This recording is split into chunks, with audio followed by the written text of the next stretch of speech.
romper room where we ball a break. Big wins, big losses, all at stake. Party vibe, poker life, always crunk. Feel rich, feel broke, that's just the funk, yeah. Seen boys rise, seen boys fall. Bluffing stacks, risking it all. Got the queens, thought I locked the pot. Straight flush flip, now I'm feeling shot. It's the hustle, it's the grind, no time to assume. All in a faux life in the romper room. Welcome back to the Romper Room Poker Podcast. Today, we are diving into the second volume of Dan Harrington's Trilogy. Harrington on Hold'em. Expert Strategy for No-Limit Tournaments, Volume 2, Endgame. Endgame. You've shared some seriously detailed notes on this one. Yeah. Looks like you're really trying to up your tournament game. Well, this book, it picks up right where Volume 1 left off, focusing on the later stages of a tournament. Right. Where the blinds are bigger, the stacks are deeper, and the pressure is on. It's not just about surviving anymore. No. It's about making moves to accumulate chips. Right. And position yourself for a deep run. Absolutely. The book is co-written by Dan Harrington, Yes. a World Series of Poker Main Event champion. Yep. And Bill Roberty, a backgammon world champion. Powerhouse duo. Talk about a powerhouse duo. What's fascinating here is how they blend poker strategy with game theory concepts, creating a framework that helps players understand not only what to do, but why those decisions are optimal. Okay, let's unpack this. Sure. The book kicks off with making moves. Yeah. A section dedicated to, well, making moves. Uh-huh. We're not just talking about basic bets and raises here. No. Harrington dives into the intricacies of bluffing. Okay. Continuation bets, pro bets, and even some advanced tactics. Right. Like the squeeze play. I think a lot of players, especially those who are newer to the game, get intimidated by bluffing. Yeah. They think it's all about betting big with air. Right. But Harrington really breaks it down and shows how bluffing is a strategic tool that, when used correctly, can be incredibly effective. He even categorizes different types of bluffs. Yes. Like the continuation bet where you bet after raising pre-flop. Right. Even if you miss the flop, hoping your opponent will fold. Of course. Then there's the pro bet, a small bet on the flop. Yeah. To gather information or potentially win the pot right there. And my personal favorite, the post-oak bluff. Oh, yeah. It's this sneaky move where you pretend you missed your hand on the turn or river. Right. And you make a small bet, hoping your opponent who made the initial bet will fold, thinking they have the better hand. It's like you're setting a trap.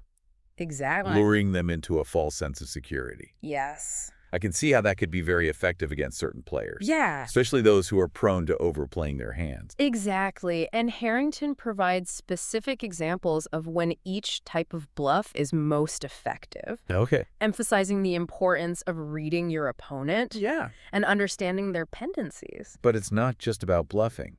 Harrington also dives into some seriously advanced moves. Right. Like the squeeze play. This is a power move that can really put pressure on your opponents. Okay. Imagine a scenario where someone limps in, another player raises. And then you, holding a strong hand, re-raise big. Whoa. This forces the original raiser to make a really tough decision. Right. Do they call your re-raise and risk a lot of chips? Or do they fold their hand and potentially give you a big pot?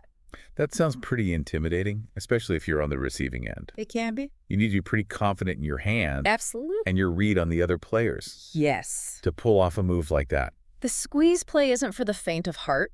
No. But when executed correctly, it can be a game changer, allowing you to win a big pot. Right. Or potentially knock out multiple opponents in one fell swoop. Now, knowing when to make these moves is just as important as knowing how to make them. For sure. And that brings us to one of the most crucial concepts in the book, inflection points. This is where the book really starts to get into the strategic nuances of tournament poker. Okay. Harrington compares it to a football game. Right. Where the coach has to adjust his strategy based on the score and the time remaining. You wouldn't run the same plays in the first quarter that you would in the fourth quarter. Exactly. And in poker, just like in football, the game's constantly evolving. Right. The blinds increase, the stacks fluctuate, players get eliminated. Yeah.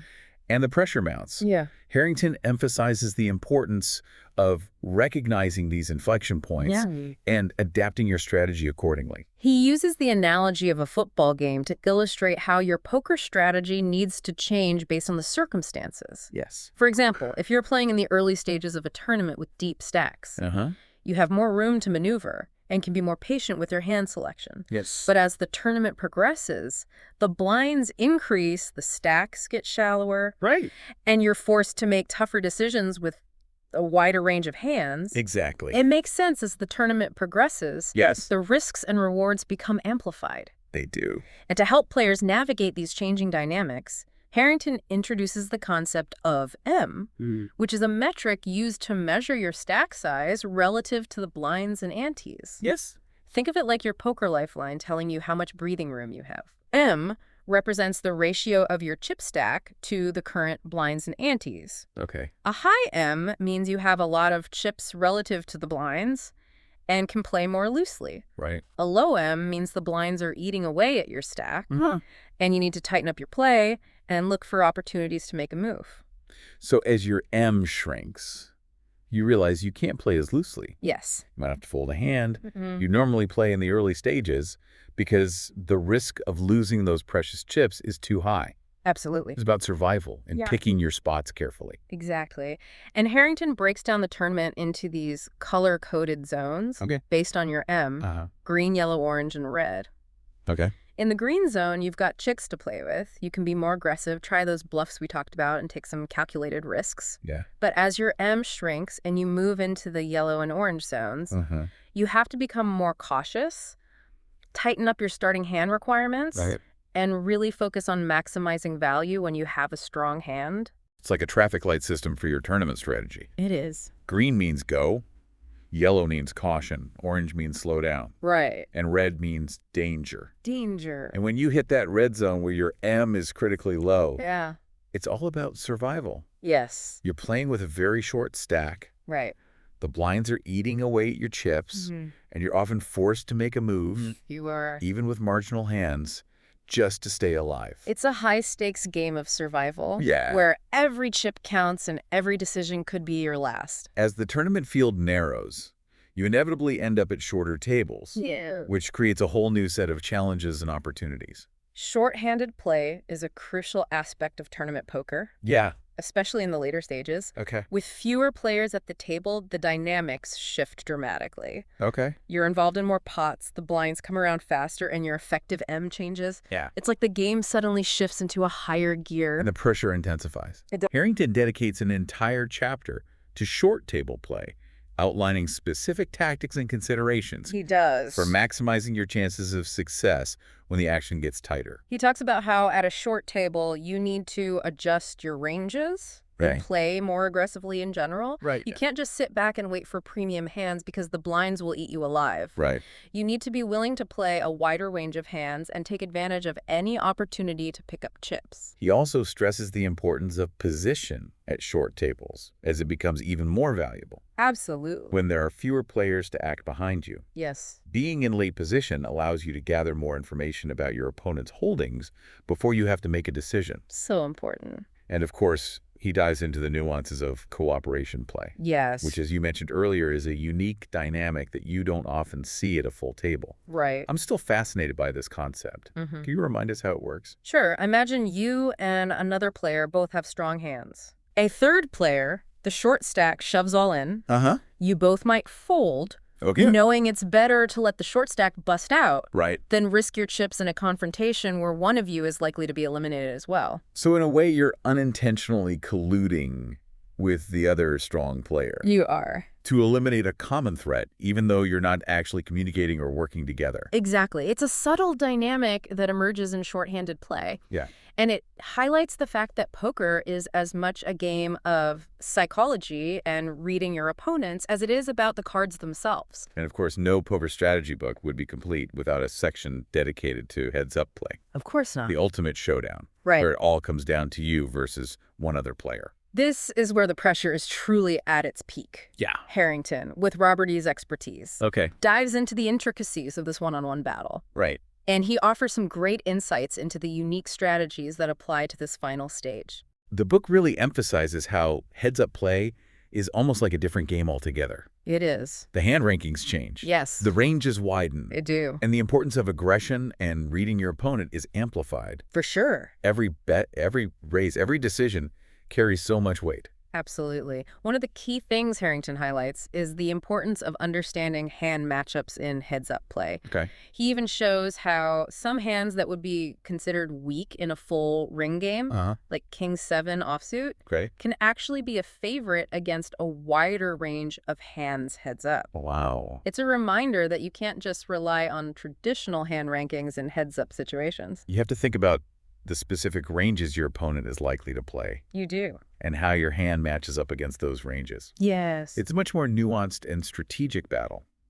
It seems like a lot of players struggle with heads-up play. Yeah. Because it's such a different dynamic than playing against multiple opponents. Harrington emphasizes the importance of adjusting your bet sizing in heads-up play. Yes. Being willing to mix up your play between aggression and deception. Right. And always trying to keep your opponent guessing. It's a mental battle. So it's not just about playing your cards. It's about playing your opponent, trying to get inside their head. Absolutely. And anticipate their moves. Heads-up poker is as much a mental battle as it is a strategic one. It's fascinating how Endgame goes beyond just strategy and hand analysis. It does. Harrington also delves into the mental game, which is arguably just as important as the technical aspects of poker. It is. Absolutely.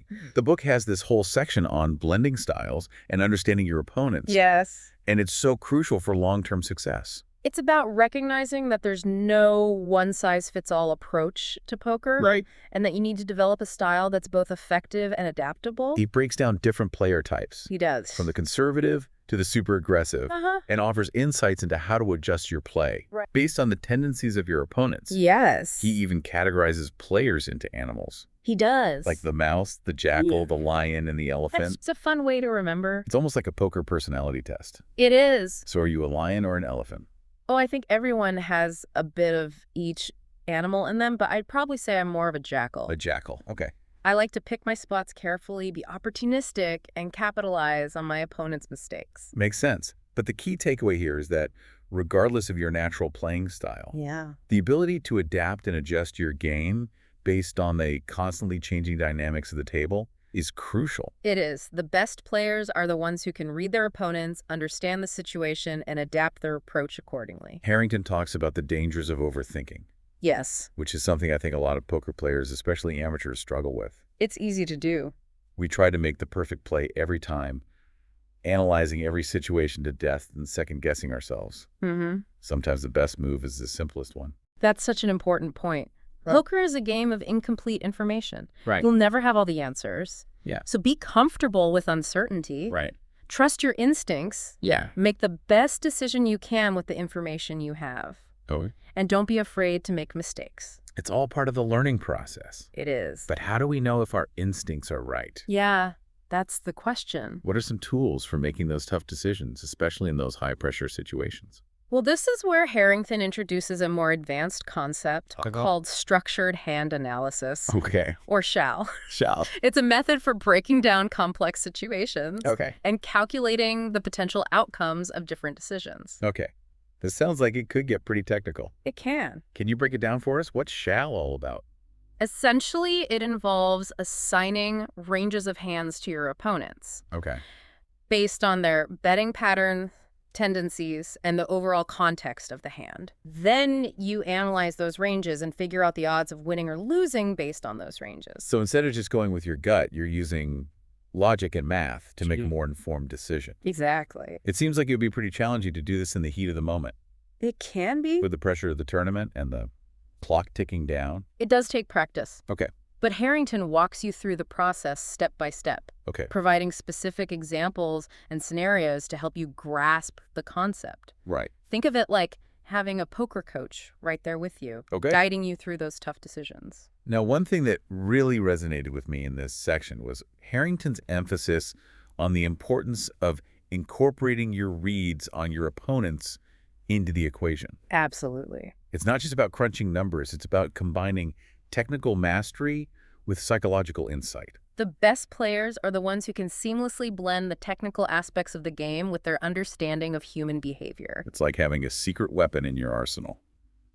You're not just playing the cards, you're playing the player. Exactly. And in the end, it's all about being able to adapt and adjust your game. based on the constantly changing dynamics of the table. So we've covered a lot of ground here. We have. From bluffing to M to inflection points to structured hand analysis. Right. It's clear that Endgame is packed with strategic insights and practical advice. It is. But I'm curious to hear your thoughts on this. What are some key takeaways for listeners to keep in mind? Okay. As they continue to develop their tournament poker game, Sure. what really stood out to you? Well, I'd say one of the most important things is to be adaptable. Okay. The strategies and concepts outlined in this book are a fantastic foundation, but the game is always changing. Right. The players, the dynamics, the trends, it's all in flux. Yeah. Be open to new ideas, study the game, and be willing to adjust your approach as needed. Right. We can't just memorize a set of rules and expect to win every time. No. We need to be constantly learning, evolving, and adapting our game. Absolutely. To stay ahead of the curve. And remember, poker is a game of incomplete information. Right. You'll never have all the answers. So be comfortable with uncertainty. Right. Trust your instincts. Make the best decision you can with the information you have. Okay. And don't be afraid to make mistakes. Yeah. It's all part of the learning process. And speaking of learning, one of the best ways to improve is to study the hands you've played. Yes. Analyze your decisions and identify areas where you can do better. Absolutely. Don't just focus on the hands you lost. Right. Sometimes you can learn even more from the hands you won by figuring out if you made the most profitable play, Okay. or if there was a better line you could have taken. It's all about continuous improvement. Always striving to refine your skills. Yes. And expand your knowledge of the game. For sure. Now, I don't want to get too bogged down in the technical stuff. Okay. Let's not forget that poker is ultimately a game and it's supposed to be fun. You're absolutely right. Enjoy the challenge, embrace the competition, and never lose sight of the fact that it's supposed to be an enjoyable experience. Well said. This has been an incredibly insightful deep dive into Harrington on Hold'em, Expert Strategy for No Limit Tournaments, Volume 2, Endgame. It has been. I feel like I've learned so much, and I'm excited to put these concepts into practice at the tables. Me too. It's a reminder that poker is such a complex and fascinating game. Yes. With endless layers of strategy and nuance to explore. Before we move on, I want to touch on a specific concept that Harrington introduces in the book. Okay. It's called structured hand analysis, or SHAL for short. SHAL. I think a lot of our listeners might be intimidated by the name. Yeah, it sounds a little complicated. So let's break it down and make it accessible for everyone. Okay. What exactly is structured hand analysis? Sure. And how can it help us improve our game? At its core, SHAL is a method for breaking down complex poker situations into manageable chunks. Okay. And analyzing them objectively. It involves assigning ranges of hands to your opponents based on their betting patterns, their tendencies, and the overall context of the hand. Okay. Then you use those ranges to figure out the odds of winning or losing based on your own hand. Right. And the potential actions your opponents might take. So instead of just going with our gut feeling, we're using logic and math to make a more informed decision. Exactly. Okay, think of it like this. Imagine you're playing a hand. Okay. And you face a tough decision on the turn. Your opponent bets big, and you're not sure if they have a strong hand or if they're bluffing. Right. SHAL provides a framework for analyzing this situation by assigning a range of possible hands to your opponent. It does. Based on their previous actions and the board texture. Okay, so instead of just guessing what our opponent might have, Yeah. we're narrowing down the possibilities based on their betting patterns and the overall context of the hand. Precisely. And once you have a range of possible hands for your opponent, you can then analyze your own hand and figure out the odds of winning or losing if you call their bet. You got it. Raise or fold. It's a systematic way of approaching those tough decisions, especially in high-pressure situations. It sounds like SHAL takes a lot of practice and mental discipline to master. It does. It's not something you can just pick up overnight. It's an advanced concept that requires a solid understanding of poker fundamentals, including hand ranges, pot odds, and implied odds. But the beauty of SHAL is that once you start to grasp the concept, it can really change the way you approach the game. It can. It's like you're unlocking a new level of strategic thinking. Instead of just reacting to your opponent's bets, you're thinking ahead, anticipating their actions, and making more informed decisions based on logic and probability. Now, you mentioned that SHAL involves assigning ranges of hands to our opponents. It does. Can you give us an example of what that looks like in practice? Well, sure. Let's say you're playing in a tournament, and you're up against a tight, aggressive player. It's the pre-flop stage, and this player raises from early position based on their playing style and the fact that they raise from a position where they're likely to have a strong hand. Right. You can assign them a range of hands that includes premium pairs. Okay. Like aces, kings, queens, and ace-king. Okay, so we're already narrowing down the possibilities. We are. Based on their position and playing style. Oh, yes. What happens next? Now, let's say the flop comes down with 2 hearts. Okay. And you have a flush draw. Uh-huh. The tight, aggressive player bets again. Okay. Because they're known to be aggressive.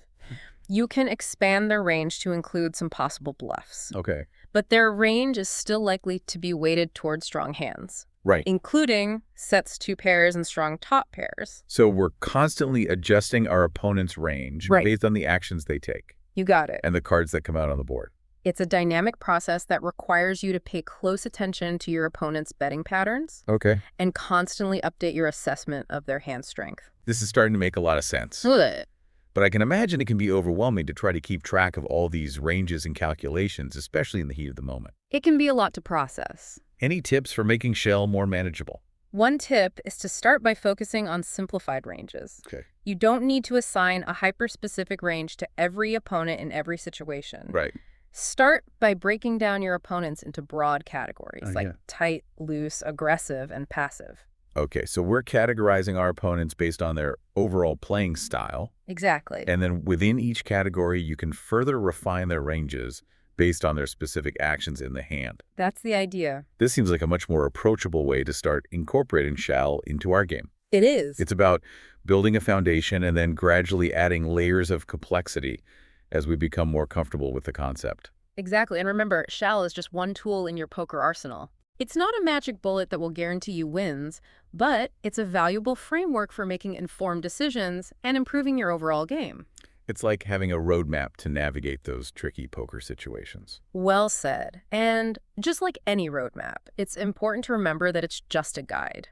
Right. You still need to use your own judgment and intuition to make the best decisions based on the specific circumstances of each hand. So we've explored the complexities of Cheryl, but what about the emotional aspect of poker? Yeah. How do we handle those moments of tilt and frustration when the cards aren't going our way? Right. Endgame touches on the mental game, right? Absolutely. Harrington dedicates an entire section of the book to the mental game, Okay. emphasizing the importance of emotional control, discipline, and resilience. This is an aspect of poker that I think a lot of players, myself included, struggle with. It's tough. It's so easy to get caught up in the emotions of the game. It is. Especially when you're experiencing a downswing or facing tough opponents. Yeah. Any advice for staying mentally strong at the poker table? Well, one of the most important things is to develop a healthy perspective on the game. Okay. Understand that poker is a game of variance, and even the best players in the world experience losing streaks. That's true. Don't let those downswings define you or your abilities. It's about detaching our ego from the results and focusing on the process of making good decisions. Another key to mental toughness is to manage your expectations. Yes. Don't expect to win every time you sit down at the table. No. Set realistic goals for yourself and focus on making consistent, profitable decisions over the long run. It's about playing the long game, not getting too caught up in the short-term fluctuation. Right, and remember, poker is a marathon, not a sprint. Exactly. It takes time, dedication, and resilience to succeed in this game. So we've explored the strategic and technical aspects of Endgame. We have. And we've delved into the mental game. Yes. But what about the practical application of all this knowledge? That's a great question.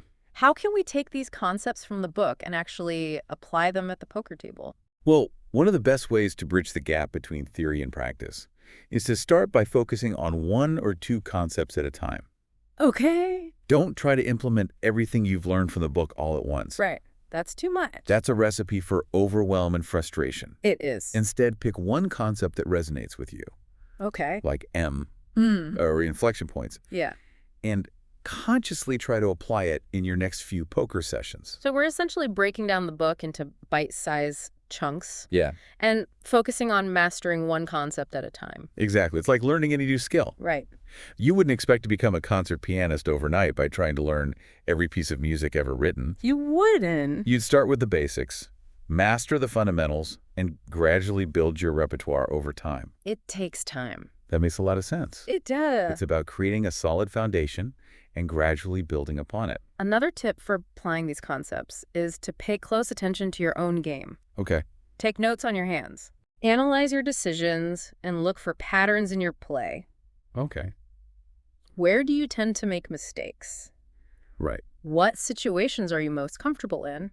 Yeah. What areas do you need to work on? It's like becoming our own poker coach, constantly evaluating our performance. It is. And looking for ways to improve. And remember, mistakes are inevitable. Right. Don't be afraid to make them. Yeah. The key is to learn from them and adjust your game accordingly.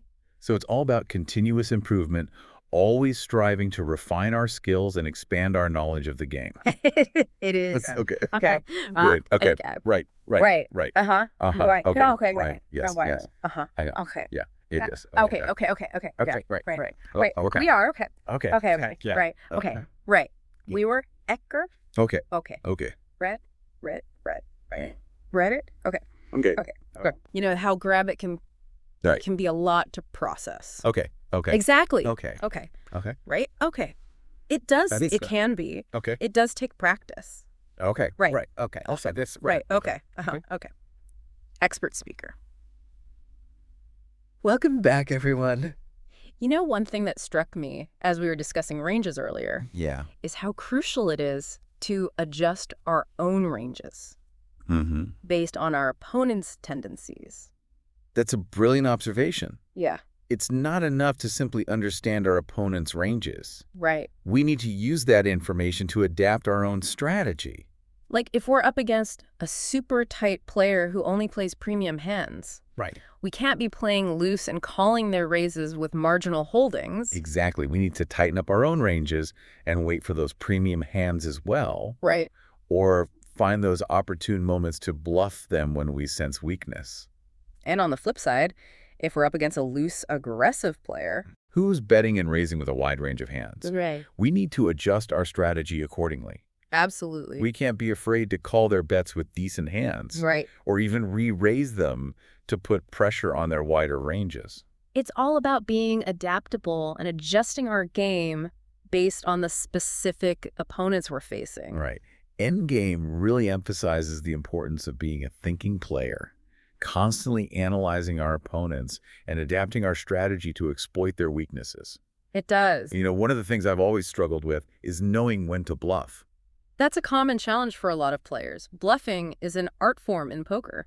Yeah. And it takes a lot of practice and finesse to master. Harrington provides some great insights into the art of bluffing in Endgame. He does. He talks about the importance of picking the right spots, Yeah. reading your opponents, and representing a believable hand. He also emphasizes the importance of balancing our bluffs with value bets. Right. So our opponents can't easily tell when we're bluffing. Right. And when we have a strong hand. It's all about being unpredictable and keeping our opponents guessing. Exactly. Harrington even categorizes different types of bluffs, which Right. I think is really helpful for understanding the nuances of this strategic tool. Okay. He talks about continuation bets, probe bets, semi-bluffs, Okay. and even the dark tunnel bluff, Yeah. which, as we mentioned earlier, is a pretty high-risk, high-reward move. Can you remind us what the dark tunnel bluff is all about? Sure, it involves betting big on a scary-looking board, even when we have absolutely nothing. Okay. Hoping to scare our opponent into folding, it's a bluff that requires a lot of guts Great. and a good read on our opponent. It sounds like something that Daniel Negreanu might pull off on a high-stakes poker show. Exactly. It's a move that's more common in those high-stakes games where the players are more willing to take risks and the pots are bigger. Right. But it's definitely not a bluff for the faint of heart. So we've talked about bluffing, but what about slow playing? Yeah, slow playing is a tactic where we have a very strong hand, but we disguise our strength by betting small or even checking, hoping to induce our opponents to bet into us and build a bigger pot. Right. It's the opposite of bluffing, where we're trying to represent a hand that we don't actually have. It seems counterintuitive to bet small when we have a monster hand, but I can see how it can be a very effective way to extract maximum value from our strong holdings. It can be, but it's important to pick the right spots for slow playing. Okay. And to be aware of the potential risks involved. What kind of risks are we talking about? Well, if we slow play too often, our opponents might catch on and start calling our bets with weaker hands. Yeah. Knowing that we're likely to have a strong hand when we're betting small. That makes sense. Yeah. We don't want to become predictable and give our opponents an easy read on our strategy. Right. And we also need to be aware of the possibility of getting outdrawn if we slow play for too long. Okay. Let's say we flop a set, which is 3 of a kind, and we decide to slow play it. Okay. If the board pairs on the turn or river, giving our opponent a full house, we could end up losing a huge pot. ouch. That would definitely be a painful way to lose. Exactly. So slow playing is a powerful tactic, but it's not without its risks. Right. And it's important to weigh those risks carefully before we decide to slow play a hand.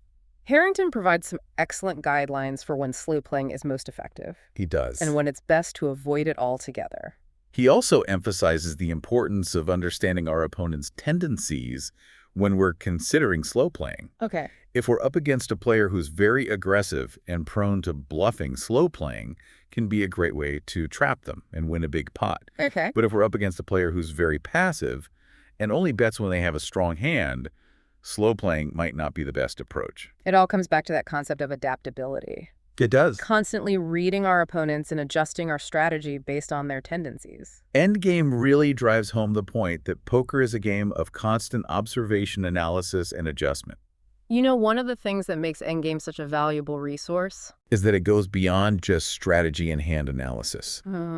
Harrington also delves into the mental game. He does. Which is often overlooked, yeah, but equally important for success in poker. It is absolutely. The mental game is crucial for handling the ups and downs of poker.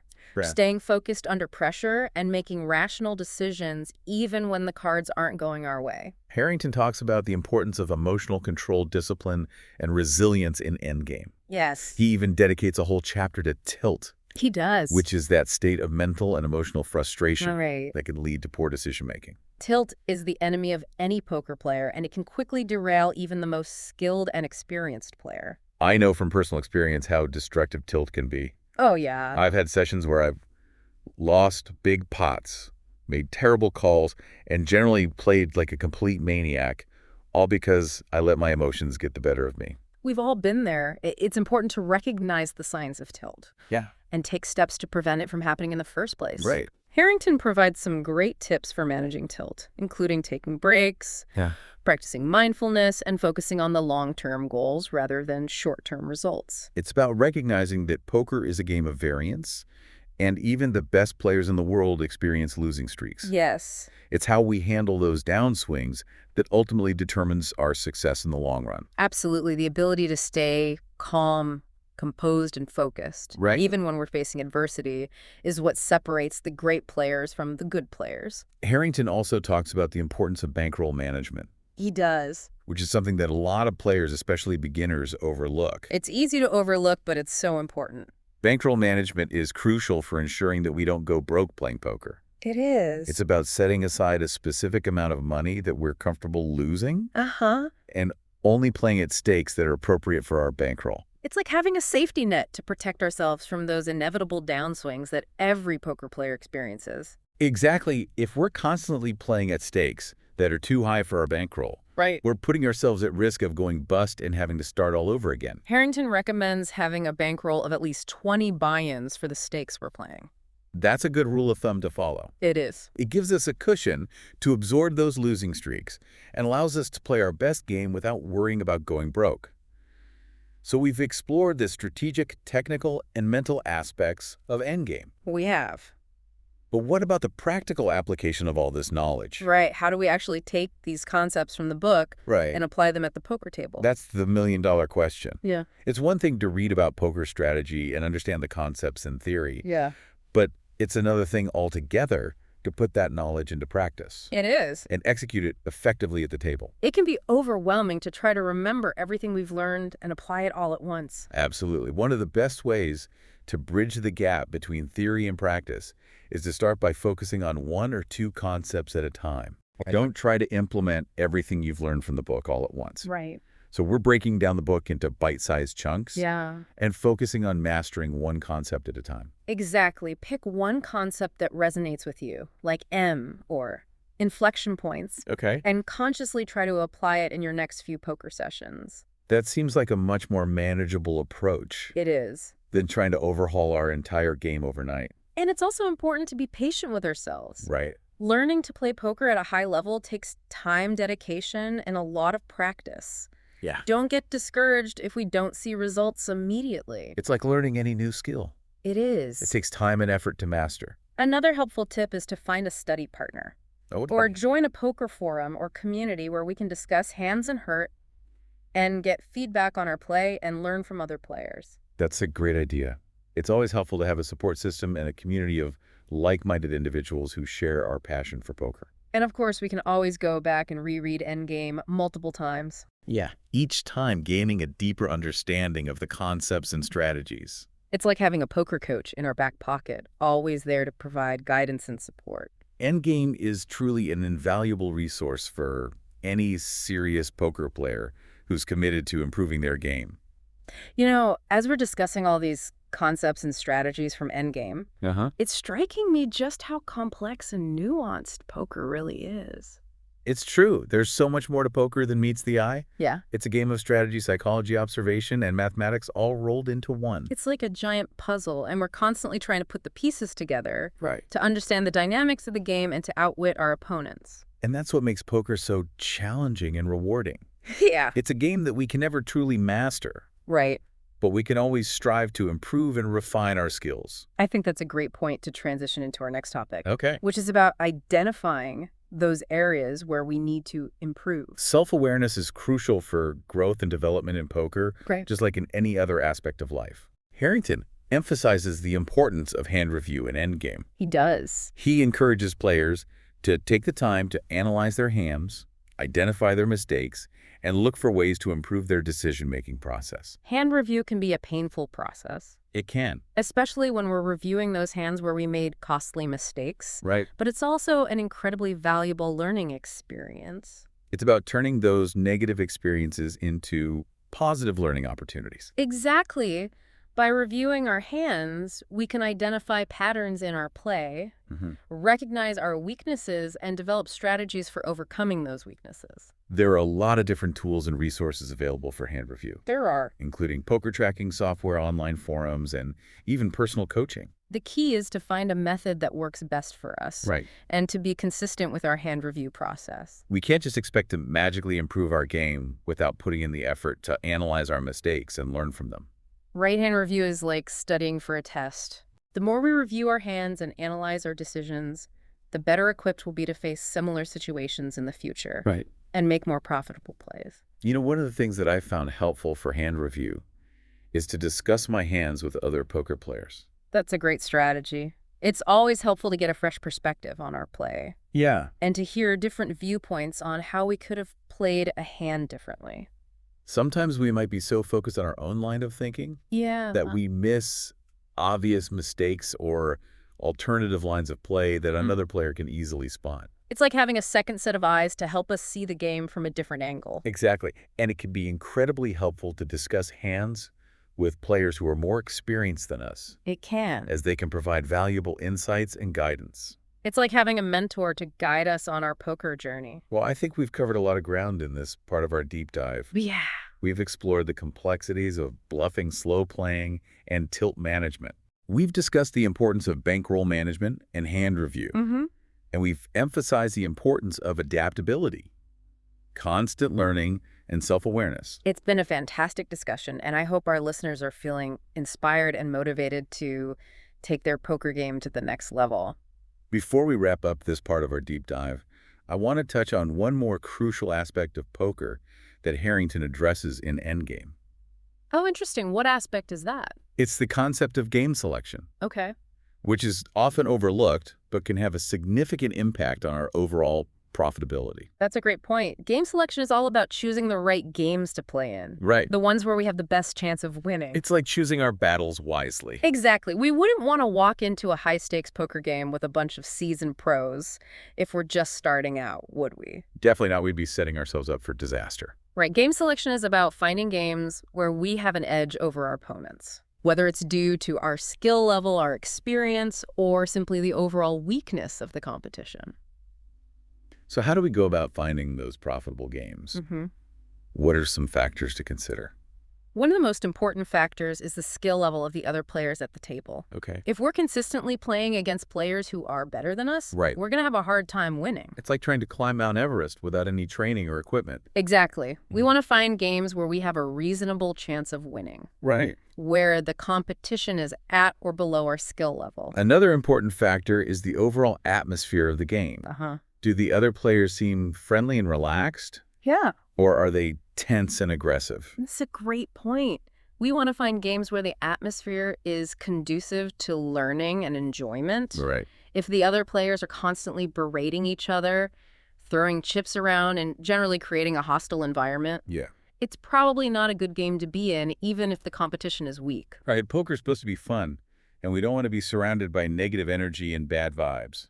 Another factor to consider is the rake, which is the fee that the casino or poker room charges for hosting the game. Right. The rake can eat into our profits, so it's important to find games with a reasonable rake structure. Absolutely. Some poker rooms have higher rake structures than others. Right. And we want to avoid those games if possible. So we've talked about the importance of game selection, but how do we actually go about finding those profitable games?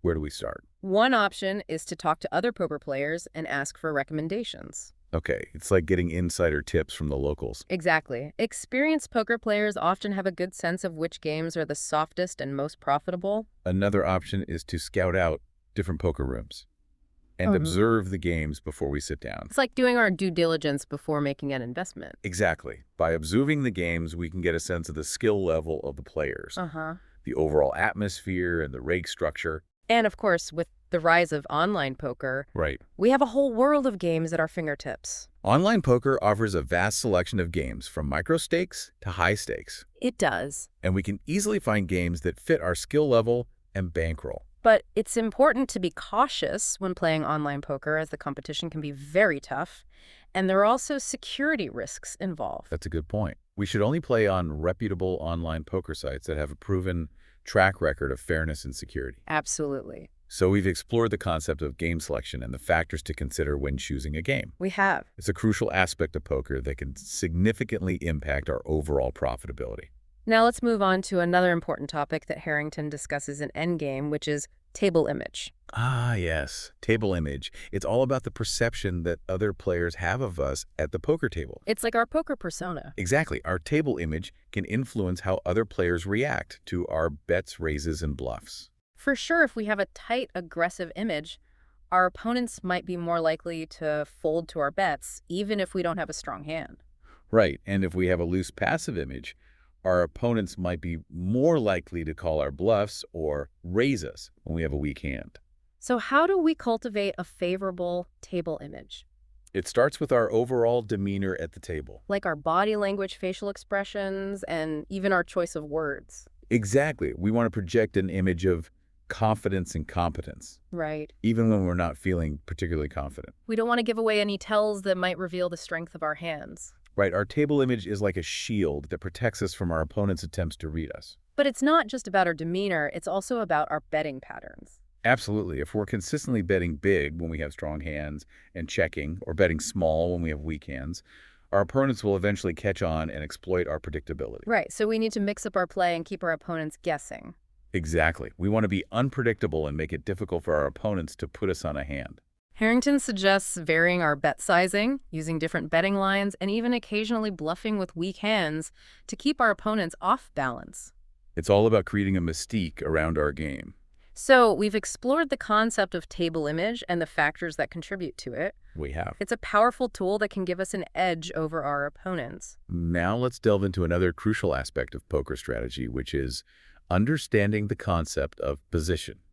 Position is one of the most fundamental concepts in poker, and it plays a significant role in determining our odds of winning a hand.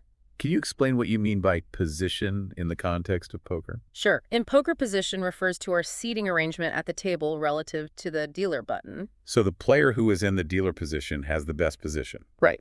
And the player who's in the first position to act has the worst position. Exactly. The player in the dealer position has the advantage of acting last in each betting round. Okay. Which means they get to see what all the other players do before they have to make a decision. It's like having a sneak peek into the future.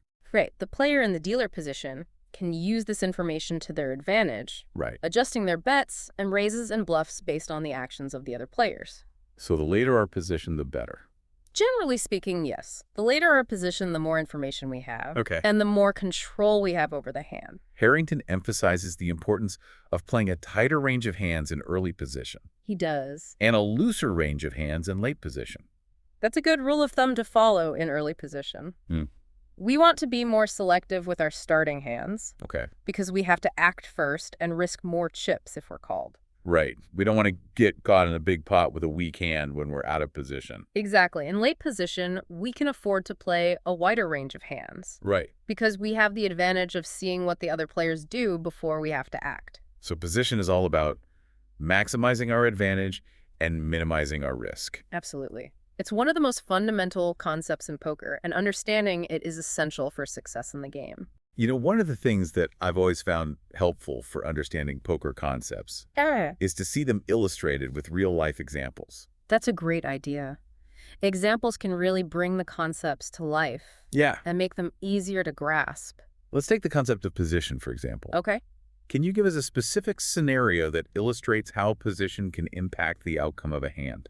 Sure. Let's say we're playing in a tournament, and we're in early position with a hand like Ace-10 offsuit. Okay. The player to our left raises and everyone else folds to us. What should we do?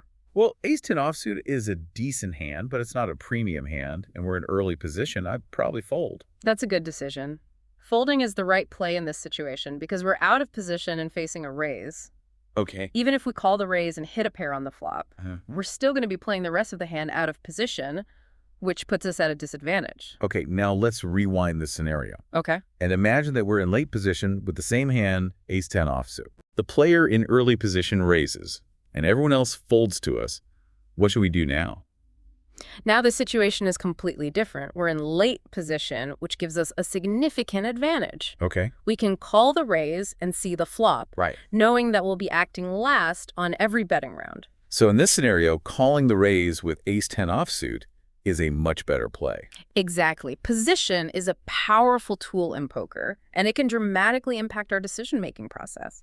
This example really illustrates how crucial it is to understand the concept of position. It does. And adjust our strategy accordingly. The more we understand the dynamics of position, the better equipped we'll be to make profitable decisions at the poker table. Well, I think we've covered a lot of ground in this part of our deep dive. We have. We've explored the complexities of bluffing, slow playing, and tilt management. Right. We've discussed the importance of bankroll management, hand review, game selection, table image, and position.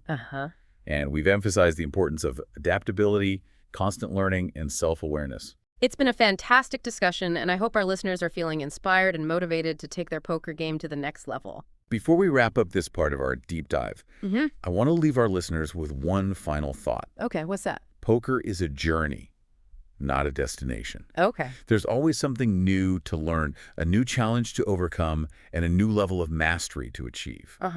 The more we embrace the process of learning growth and self-improvement, the more rewarding our poker journey will be. Beautifully said. Now let's take a quick break and come back for the final part of our deep dive into Harrington on Hold'em.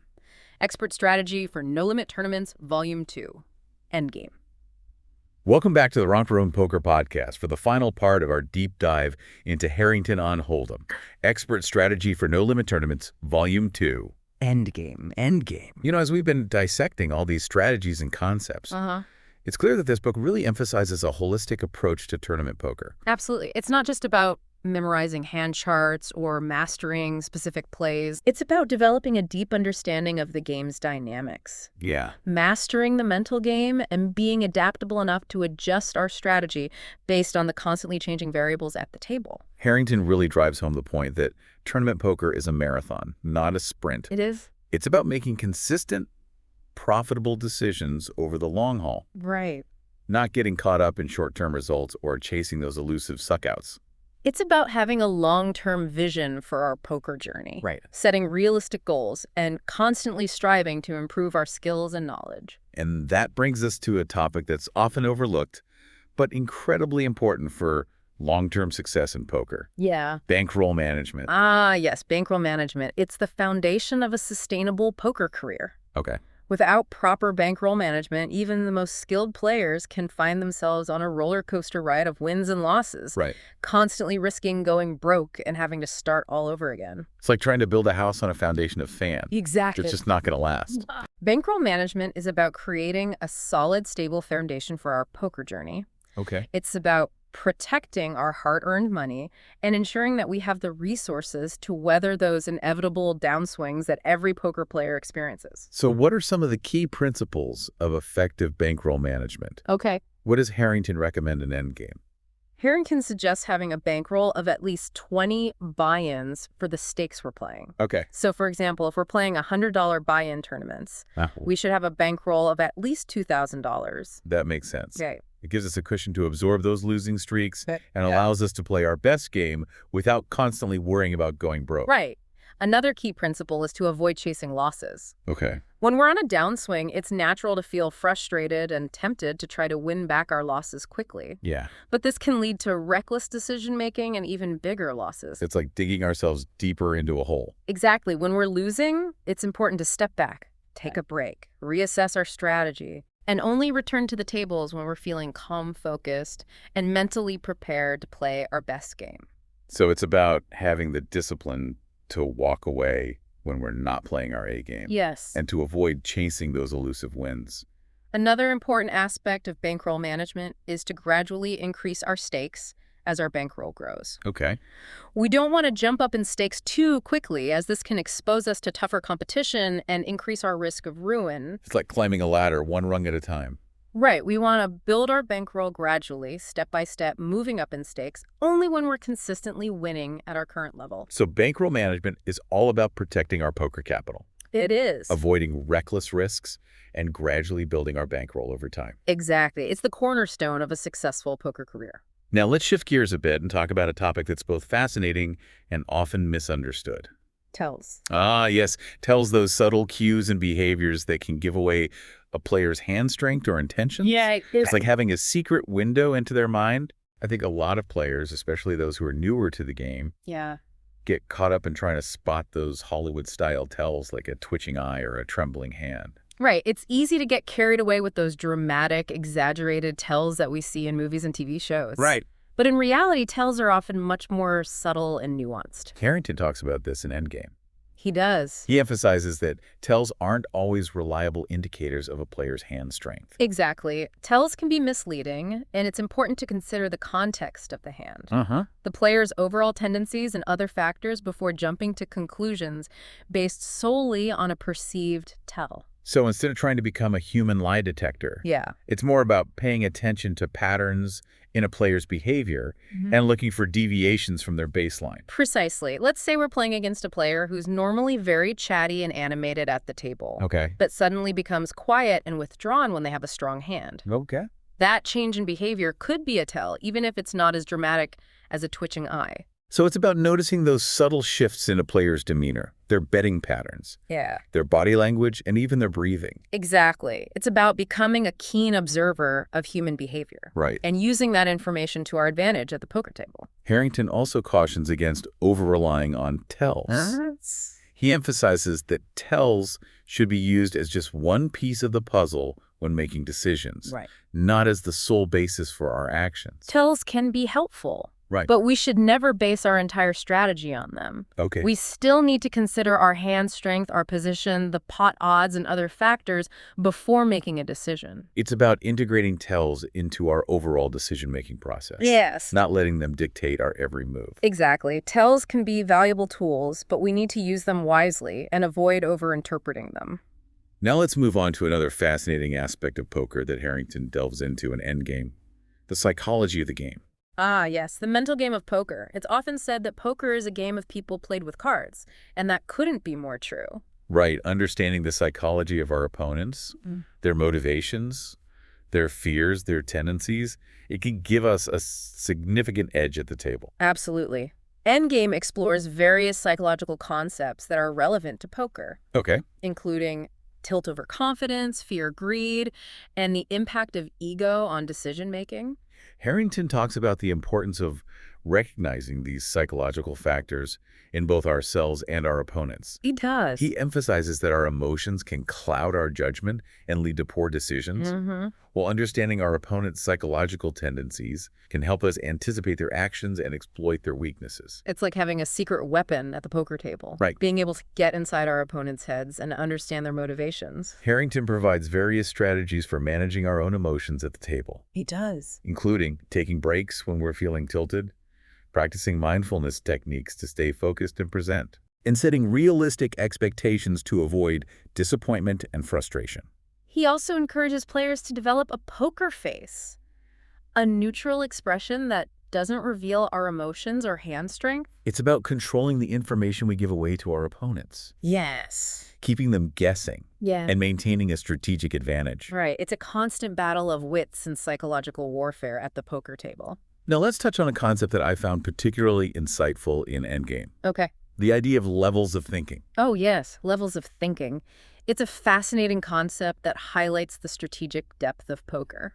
Harrington describes how, at the most basic level, players are simply thinking about their own hand strength and the actions of their opponents. Right. This is level 1 thinking, where players are focused on the immediate situation and making decisions based on a relatively narrow set of factors. But as players become more experienced and sophisticated, they start to move up the levels of thinking. Exactly. At level 2, players start to consider what their opponents think they have.